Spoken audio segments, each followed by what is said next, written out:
I got gypped because Magician came on before me. And now, no matter what I say, the only way my shirt's going to change is if I take it off. And that's not the kind of change we're looking for. So, thank you. That was incredible. But now I feel like I'm sorry. Okay. So, my name is Rocky Garza. I'm extremely honored to be here. I'm a member here at Weld. My wife and I have been small business creative entrepreneurs for the last 8 years. And so it is an extreme privilege to be able to sit, to share, to talk. It's not always that these kind of things get to happen or that you get asked. And so just know that for whatever it's worth to you, I'm extremely honored that I have the opportunity to chat with you this morning. At the root of all of us, there's a deep desire to be seen as an individual. We want to make an impact with our lives and, more importantly, with the way we spend our time. We've been given an incredible privilege and responsibility to create our impact, yet with the excitement of the emerging opportunity, we are so often to start running 100 miles an hour to make a change or tell a story without ever defining why we are doing what we do. So, I think it's time we change that. Comparison, compromise, jealousy, insecurity, likes, reactions, comments, features, write-ups, clients, bookings, sales, profits, losses, investors, culture, all things that cause us to really question what it is that we really stand for.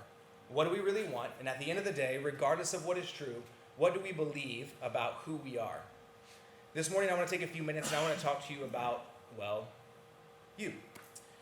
I think so often we like to make an assumption about whatever our profession is, whatever our likes are, whatever our stature, or whatever we can sort of create some sort of influence.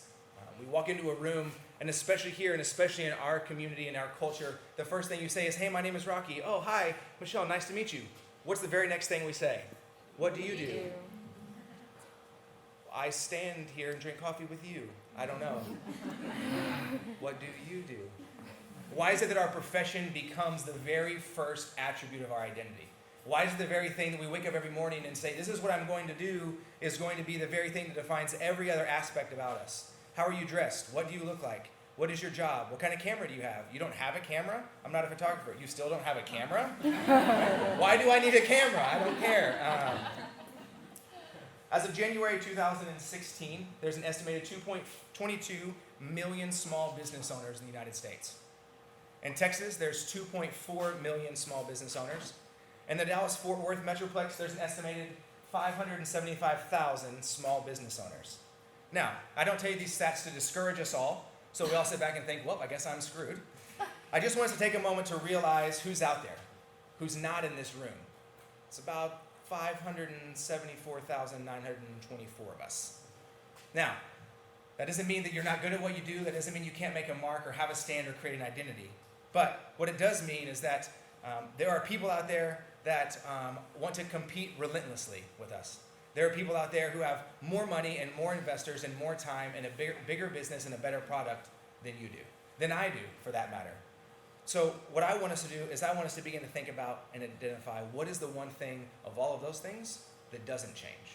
Regardless of how technology goes, regardless of where we get money or where we get funding, or regardless of how many times we brand, we rebrand, we update, we redo, we get better profile pictures, we buy a camera so we can record ourselves and then share with other people because that for sure will solidify our brand.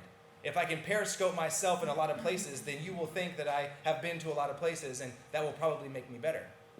I would argue the one thing that doesn't change over the course of your career, your time, your life, your influence, whether that's as a brother, a father, a son, regardless of what that looks like, the one thing that doesn't change is you. Over the last year or so, I've had the opportunity to walk with individuals and teams through a process that I call identity mapping. It allows me to identify their core values, it allows me to help them identify their strengths, and it allows me to identify a little bit of self-awareness. Now, please hear me, this is not a self-help journey. I'm not trying to be a super motivational speaker and we leave and feel great and we get in our car and feel wonderful about life and then realize that no one liked our photo we put up at Creative Mornings and then we feel terrible again. What I do, though, is I want us to be able to look in on the very thing that I believe that makes us the most unique, and that's us. So over the course of this process, people have the opportunity to identify 5 core values. They have a list of about 50 they get to choose from. So they pick 5 and they put them in a certain order. So having 5 in a 5 certain order out of a list of 50 means the likelihood of another person having the same 5 core values in the same 5 order as you is about 1 in 245 million. So we've immediately differentiated ourselves by 1 out of 245 million people simply by selecting 5 things that are non-negotiable for us that we say, this is what I value, this is what I believe in, and these are the things of which I will make every decision and filter every process of my life simply based on my core values. The next thing we do is we talk about their strengths. They take a quick assessment, and by quick I mean it's like 180 questions. They take a quick assessment. It identifies your top 5 strengths in a specific order. And based on those results, there's 34 potential options. There's about a 1 in 34 million chance that somebody else exists with the same 5 strengths in the same 5 order. Now, if we were just to take your values and just to take your strengths, I'm not that good at math. That's why I'm talking and not doing math. But if we push all those things together, we've exponentially increased the odds that somebody else out there exists that's like us. The last thing they do is we do a little what I call self-awareness. I ask you to describe yourself to me in 3 words once we've gone through this process. And the only stipulation is they have to be words, meaning they have to end in So doesn't count as a word, but it's like influencer, challenger, leader. Those are actually 3 words I would use to describe myself. Half of you are thinking, man, that's awesome, and the other half are thinking, you are really arrogant. But either way, it's fine. I'm unapologetic about this. I get it. I'm going to go with it. Because there's really an unlimited amount of words that you could choose from, so far over the course of last year, people have selected about 100. So we'll go off of 100 words, 3 of those in a specific order. That leaves us with a chance that there's, don't look at that yet. That leaves us with a chance that there's about a 1 in a million chance that someone's going to pick the same 3 words in the same 3 order. So we take your 5 values, your 5 strengths, your 3 self-identifying words. The likelihood that someone else on earth exists with the same values, the same strengths, and the same words in the same order is 1 in 1.66 sextillion of a chance that somebody on earth is like you. Now I want you to sit in that for a second. That's not meant to be dramatic. That's not a sentiment so that I can try to find a way to overwhelm you with numbers that we don't get or understand. Is I want you to really take a minute and look around. A, the people next to you. B, through your feed, wherever it is that you want to figure out where it is you belong. But the likelihood that somebody else on earth is exactly like you is mathematically impossible. There's only ever been about 100 billion people on the earth ever. We are 28 to the exponential of 28 times that likelihood that somebody exists that's just like you. So, are there other strategists and entrepreneurs and photographers and creatives and designers and content creators and innovators and folks that have more money, more time, and more employees than you? Yes. But there's only one of you. Again, I'm not attempting to create some false facade about what we should believe about us or our own identity. I want to create a really, what I believe to be a really solid and real platform for which you can stand on regardless of your profession, that when somebody else looks at you, they realize there is no one else that has the capacity to do what it is that you do. And so if we can identify why it is that you do that, if we can identify how it is that you do that, and then by your word, what it is that you should be doing regardless of your profession. I know unapologetically I am overwhelming, I am in your face, I am intense, but I believe I was made to be a challenger, an influence, and a leader. Sometimes my wife wishes I wasn't. Sometimes we have dinner parties and she looks at me and she's like, maybe don't ask so many questions. You don't know them and you just ask them to describe themselves to you in 3 words. How about ask them if the beef was good, you know? And I'm like, I know the beef was good. I cooked the beef. We don't talk about the beef. I like to ask people, if I had $100,000, I was going to pay you $100K every year for the next 20 years. All you had to do is decide what your profession is right now. If 80% of us in the room would pick something different than what we're doing right now, why are you doing what you're doing right now? If we would identify what it is that we have, that we are doing right now, then for the love of mercy, keep doing it. But Again, it comes down to whether or not we're willing to make the assumption, to identify, and to be able to live into who it is that we feel like we were created to be. So, I want you to think about your business for a minute. Do you love it? Do you love your job? Do you love what you do? Are you doing something that really feels like you, in particular, as an individual, are the one that should be doing it? Or are you doing it because you think you might get rich? Or maybe it's a better sentiment. Or are we doing it because we need to pay our bills? And I'm okay with making money. I'm okay if we got rich. I mean, I'm not, but I would be okay if I was rich. I'm also okay with doing something because we have to pay bills. I had my first son, 4.5, well, technically I didn't have a child, but my wife had a child. Sorry, sometimes that's not a good thing to say. We also were not pregnant. She was pregnant. I was just a part of the process in the beginning. Just to clear that up for anybody. But I understand making money. I understand the need to book a client. I understand the need to do some things sometimes we don't want to do that's not our favorite to pay our bills. I'm with you. My wife and I have been creative entrepreneurs, sole proprietors. No one has sent me money in the last 8 years just because they like me. So I understand the need for us to do something out of the pressure to survive. But if our desire is just to pay the bills or to have a storehouse full of cash when we're 40 years from now, it's going to be a really, really long life. So, why are you doing what you're doing? If there is a way that we know that there is literally no one on earth who is us, then why are we not more confident in our own skin?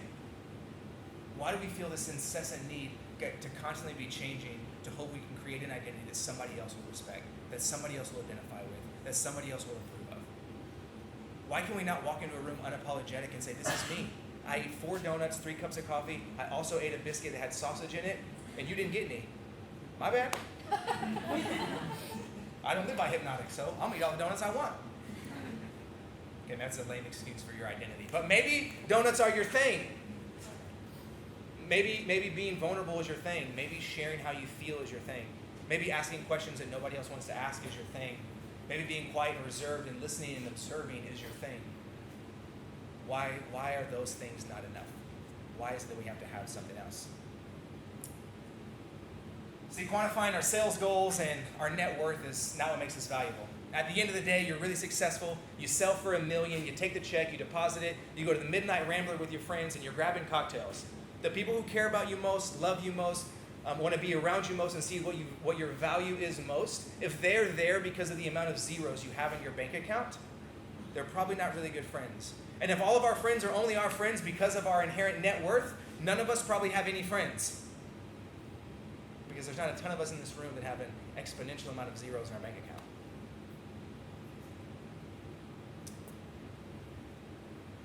I think the most daring, the riskiest thing that we can do is to be confident in living into who we were created to be and trust that it's good enough. And it's not just that it's good enough, and it's the best possible thing. To be unapologetic about who we were created to be. I graduated from college early on in my life. My parents got divorced when I was really young. I went to 12 schools before I graduated from high school. I was perpetually the new kid. I thought when it was your first day of school, literally until 7th grade, I thought it was everyone's literal first day at that school. So I walked in, K through 6th grade, loving school. We all got to make new friends. We all got to have sleepovers, and you got to come over and see my grandma's house, and she would make us pancakes. Every time you came over, we could play Ninja Turtles. Not in 6th grade, I was a little before that. But I didn't know you could be a stranger. So I grew up that way, I lived that way. That's why I'm in your face and probably way too personal and share way too much. It is what it is. I graduated college, I was in full-time industry for 8 years. I met my wife, she was an architect and interior designer. I loved my job, she theoretically loved her job. We got married. 6 months into our marriage, it was shit. I went to work at 9-ish, came home at 4-ish. My wife went to work at 6:15 a.m. and got home at 7:15 p.m. if she was done for the day. So I'm like a puppy dog. I'm like this all the time. So she comes home and I'm like, how was your day? What are you doing? I make dinner. You want some wine? You want to watch Friends? You want to sit on the couch? And she's like, no, I want you to stop talking to me. Bring me my pajamas, give me wine, and I want you to go in the other room. And I'm like, okay. And so 6 months into our marriage, I'm thinking, I thought this was supposed to be great. I'm in ministry, I have the job of my dreams. My wife is doing what she went to college for. Why does my life look like maybe I shouldn't cuss so much here. Why does my life look terrible? And I realized, my wife and I both began to realize, maybe what it is that we're doing doesn't have to be the thing that actually defines who we are. And I don't know if any of you are familiar with a guy named Matt Chandler. If you are, you know who he is. If you're not, no big deal. I wanted to be Matt Chandler. I mean, I was working my way up the ranks. I was teaching, I was preaching, I was talking, I was up front. I wanted to go to conferences, be on the circuit, write a book. I hate writing, but I was going to talk and someone else could write it for me. I think that's how books work. I like audiobooks. I don't think you can have a profession in like audio in your own book and stuff. I think that's how it works. That's what I digress. Come back. So, my wife had gotten a camera. She decided she wanted to start taking photos. I thought, great, I can watch YouTube. We can become photographers. She hated her job. I said, quit your job, give it up.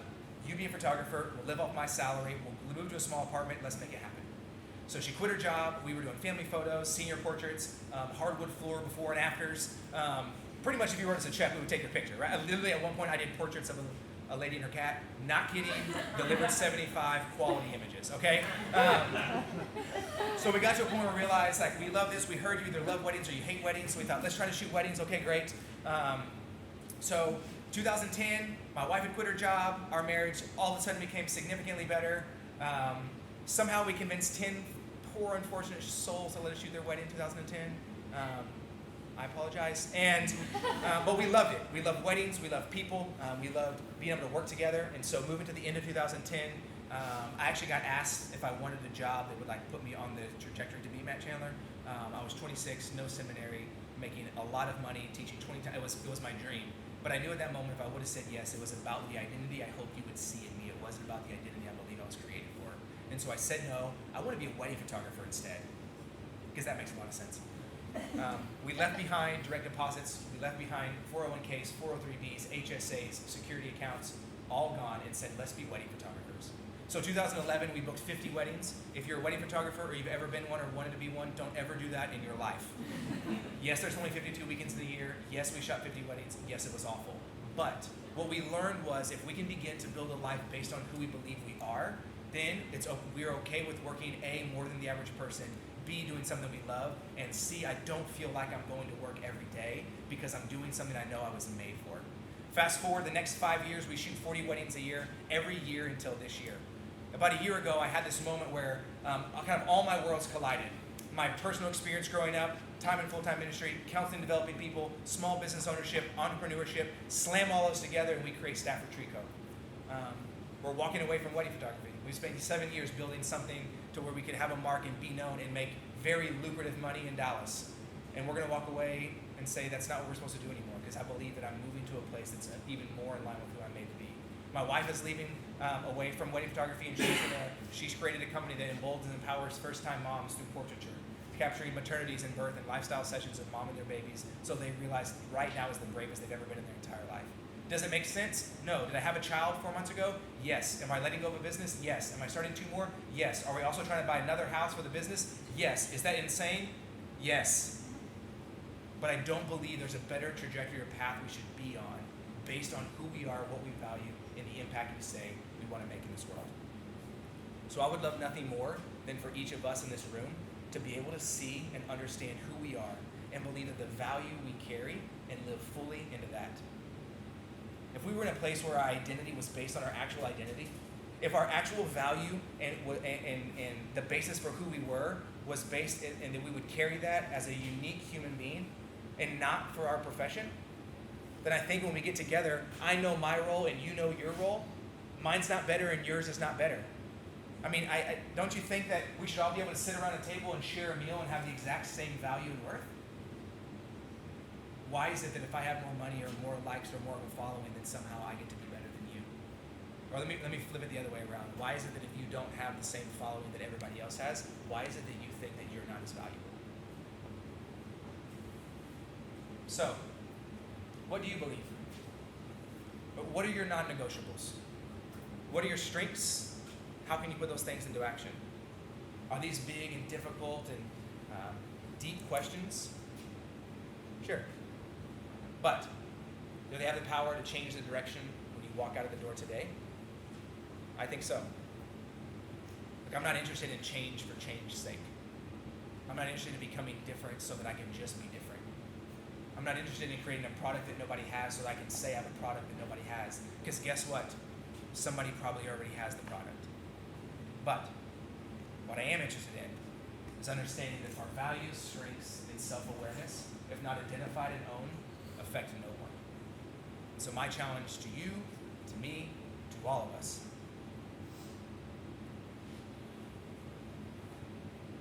is what are we going to do when we leave here that's going to affect the rest of the world? Based on who you are as an individual, based on what you value, what your strengths are, how you put those into action, what difference are you going to make that is not apparent or is not relatively directed to dollars, to zeros, to influence, to likes, to comments?